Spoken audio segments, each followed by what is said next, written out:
فحملته فانتبذت به مكانا قصيا فأجاءها المخاض إلى جذع النخلة قالت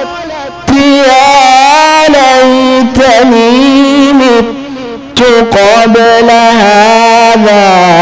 وكنت نسيا منسيا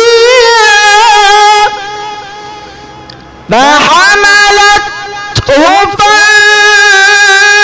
فانتبذت به مكانا قصيا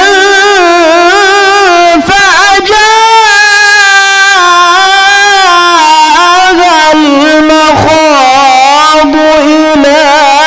جذع النخلة قالت يا ليتني